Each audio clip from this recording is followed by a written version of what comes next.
എക്സാലോജിക് അന്വേഷണം സംസ്ഥാന സർക്കാരിലേക്കും KSIDCക്കെതിരായ അന്വേഷണം സർക്കാരിലേക്കും നീളും. മുഖ്യമന്ത്രിയുടെ മകൾ വീണ വിജയനെ SFIO ചോദ്യം ചെയ്യും. ROC അന്വേഷണത്തിലും കണ്ടെത്തിയത് ഗുരുതര സാമ്പത്തിക ക്രമക്കേടുകളായിരുന്നു. കമ്പനി രേഖകളുടെ പരിശോധന ആരംഭിച്ച് SFIO. മുഖ്യമന്ത്രിയുടെ മകൾ വീണ വിജയന്റെ IT കമ്പനിയായ എക്സാലോജിക്കിനെ കരിമണൽ കമ്പനിയായ CMRL നൽകാത്ത സേവനത്തിന് പ്രതിഫലം നൽകിയതിലാണ് സീരിയസ് ഫ്രോഡ് ഇൻവെസ്റ്റിഗേഷൻ ഓഫീസ് അന്വേഷണം ആരംഭിച്ചത്. പ്രാഥമികമായി നിലവിൽ അന്വേഷണം നടത്തിയ registrar of companies Kerala, Bengaluru യൂണിറ്റുകളിൽ നിന്നുള്ള അന്വേഷണ റിപ്പോർട്ടുകൾ ശേഖരിച്ച SFIO വീണ വിജയനെയും ചോദ്യം ചെയ്യും.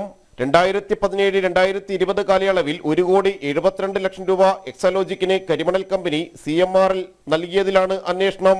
പ്രത്യേകിച്ച് സേവനങ്ങളൊന്നും നൽകാതെയാണ് പണം കൈമാറിയതെന്ന് ആദായ നികുതി ഇന്ററിം സെറ്റിൽമെന്റ് ബോർഡും പിന്നീട് ROCയും കണ്ടെത്തിയിരുന്നു. SFIO അന്വേഷണം KSIDCയിലൂടെ സർക്കാരിലേക്കും നീങ്ങുകയാണ്.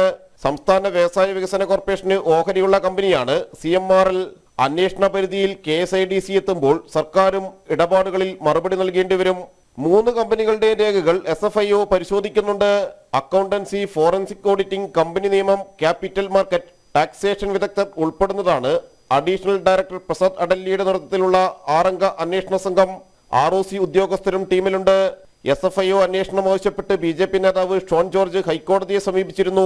പ്രാഥമിക അന്വേഷണ വിവരങ്ങൾ കൂടി ഉൾപ്പെടുത്തിയും SFIO അന്വേഷണം വ്യക്തമാക്കുന്നതുമായ റിപ്പോർട്ട് കേന്ദ്ര സർക്കാർ കോടതിയിൽ നൽകും. ROC അന്വേഷണത്തിലെ കണ്ടെത്തലുകൾ, SFIO അന്വേഷണങ്ങൾ എന്നിവ ഉൾപ്പെടുത്തി കോടതിയിൽ നൽകുന്ന റിപ്പോർട്ടും സർക്കാരിനെ പ്രതിരോധത്തിലാക്കും. ജനം, കൊച്ചി.